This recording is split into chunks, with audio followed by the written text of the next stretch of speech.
Hey everyone, Fina here from Fina Reads, today with another book review and a book that I'm really excited about to talk with you today, and that is Isaac Asimov's Foundation. That's book 1 of the Foundation trilogy. I've always wondered, by the way, why is this thing called a trilogy? There are 5 books plus the prelude books, so there are 7 books in this series, so why is it called a trilogy? Anyway, we're talking about the very first part of it. It's partially a book review, but I also want to talk a little bit about, since it is classical sci-fi, and if you were just a little bit like me, you might be scared about reading classical sci-fi. I know I was. So I've been reading my entire life, pretty much. I don't know if I've ever said that. My grandma owned a bookstore. My mom worked her entire life in a bookstore. She was even a store manager for one of the chains in Germany at one point. So I was always surrounded by books. And the main topic that I read was fantasy, and then I used to read actually a lot more thriller. I have to get back into that. Anyway, but sci-fi I was always scared about because of that science part. And I didn't really start reading sci-fi till about a year ago. And as part of that, I also wanted to read some classical sci-fi. Dune I already taken care of. And then this was also on my bucket list. I'm so glad I read this. I'm so glad I got over my fear of science fiction books, because first of all, a lot of them are not very sciencey that I've actually read. So let's start with a quick summary. The character that you will hear about the most often in this book is Selden, and essentially he's a mathematician. It's called something slightly different in here, but I mean, in my head, essentially it is a mathematician. He is putting together a prediction that is outlining how the empire will fall and what needs to be done to reduce the impact of that fall of the empire, to reduce kind of the aftermath of all of it. So that's kind of how the story starts. And then the book itself provides a glimpse into various times of after the empire fell, of what is happening next and how does it continue. So you have 5 different books in the book, or 5 different parts in the book, and every part is about a different time at a later point that then shows an important event on how Selden's prediction is actually doing at the end of the day. So, and as I said, right, in those different chapters, parts of the prediction now actually happen, and Selden's followers are really making sure that that prediction can continue the way he, outlined it. So it's a really interesting concept of setting up a world that is based on a belief on one person's prediction, which, if you know a little bit about prediction, they are not accurate, right? So predictions are based on sometimes actually really complicated algorithms. Even in that book, right, he's talking about how complicated that algorithm is and how much knowledge you have to have of that topic of math, essentially, in order to understand how he calculated his prediction and to follow along with what he's actually predicting.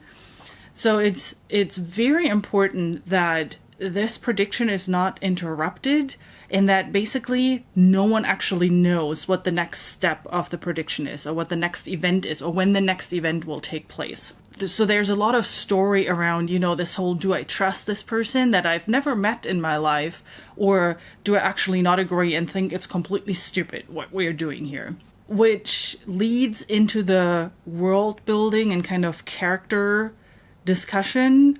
I mean, it's actually really short because there is not really a world building or character discussion. This book is very prevalent to what classical sci-fi, or how classical sci-fi really is structured. There is no vast world that you get to know. There is no character development that you can follow along. It's really a plot-driven book with a lot of interesting dialogue, political intrigue, and just figuring out, so what's the next step of the prediction, and what are the people doing that are realizing, okay, this could be part of the prediction or not. How has the world evolved since the last time we checked in on Selden's prediction?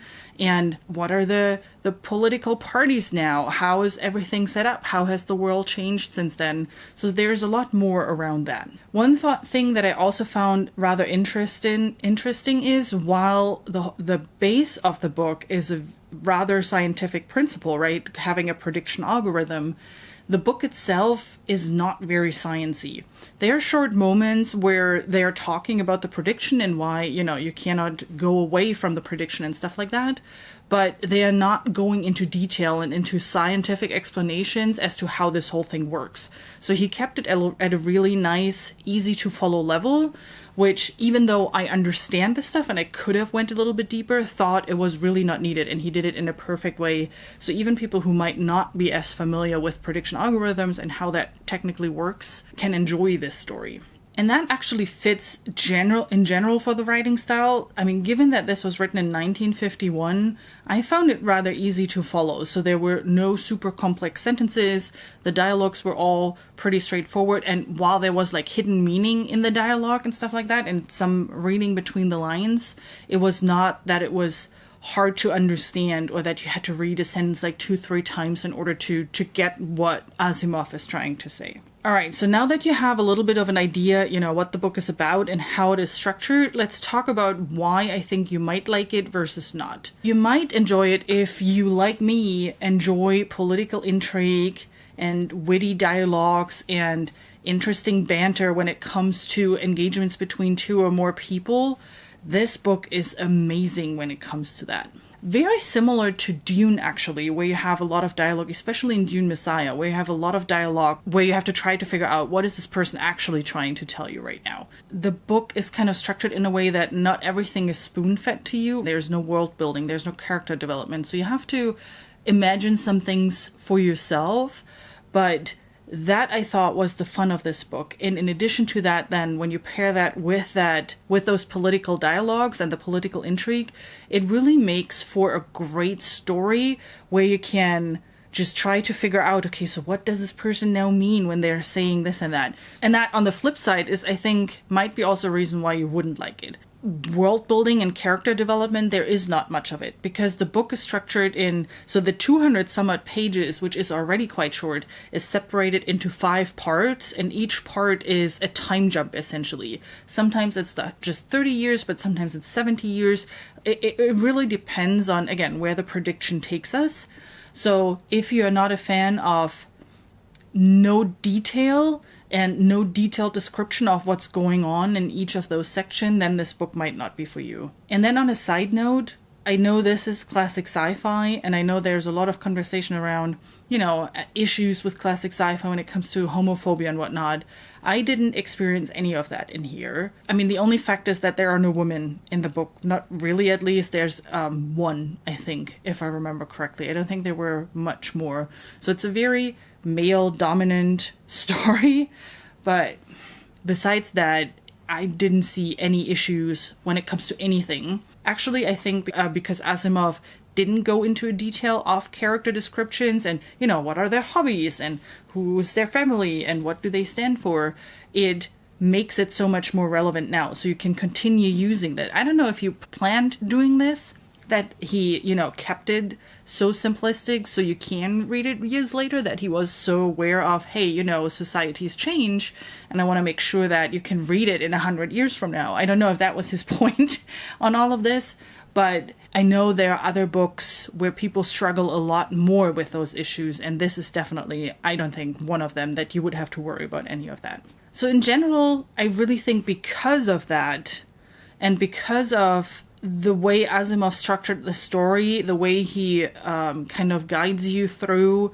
the first years of the prediction, I think this is actually a great book that you can use if you want to start reading classic sci-fi, because it's not super complicated. It's easy to read just from a writing and language perspective. It's not really complicated, and because you don't need to worry about any of those societal issues, I think this is a great book for that, and it's a great opportunity. Plus, it's really short. It's 200 and a little bit pages, so it's not that you're spending a lot of time on, like as an example with Dune, right, where you have a couple more 100 pages, and the story is a lot more complex, and you need to think about what is happening a lot more, because Frank Herbert is not spelling things out, and you need to come up with what he's trying to tell you on your own. So this is a lot simpler in that regards. What I found just mind-blowing is, right, this book was written 70 years ago in 1951. That's a that's a whole different generation that grew up with this book. And I find it mind-blowing how amazing the story is. Plus, you can really see where some of those writers got their influence from. One of the things that I've found totally fascinating, since I just read Dune not too long ago as well, there are so many similarities between Foundation and Dune. In both books, you have like this one planet that the entire empire focuses on. It's Arrakis for the spice in Dune. It's Terminus here at Foundation for their knowledge and for being the base for Selden's prediction. In general, when it comes to trust into the other fractions, that is also very prevalent in both books. And then just kind of the savior figure, Selden versus Paul. And are they really saviors? We will see. It's just such a revolutionary book from that perspective. Plus, I mean, again, this book is 70 years old, and I had so many moments where I had to put the book down and just sit there because what I just read was so mind-blowing that I mean, some of the new books are not even that good when it comes to intrigue and revealing the intrigue of what is happening there, or how someone outmaneuvered the other party and got to their goal, even though everybody was thinking that they're actually losing. I mean, it was just a whole nother level. Talk about an impressive writer, like a writer that was so far ahead his time. Yeah, yes. So, I mean, just because of that, I thought it was so worth the read. All right, I really hope if you haven't read Foundation, if you're one of those people, again, me till a year ago, if you're one of those people who are like, do I want to read sci-fi? I don't know. I'm scared about the science part. Don't be. It is such an impressive genre in itself, and if you love fantasy already, I can totally see you loving science fiction as well. And if you just want to, dabble your toes in the science fiction water, start with Foundation. All right, let me know down in the comments. Are you a science fiction reader, or are you someone who is totally not interested in it, or are you interested in it and just don't know where to start? I would love to know where you all sit on that section. And then don't forget to like and subscribe if you enjoyed my video or if you enjoyed other videos. I hope I'll see you soon with my next video. Till then, have a great rest of your day. Bye!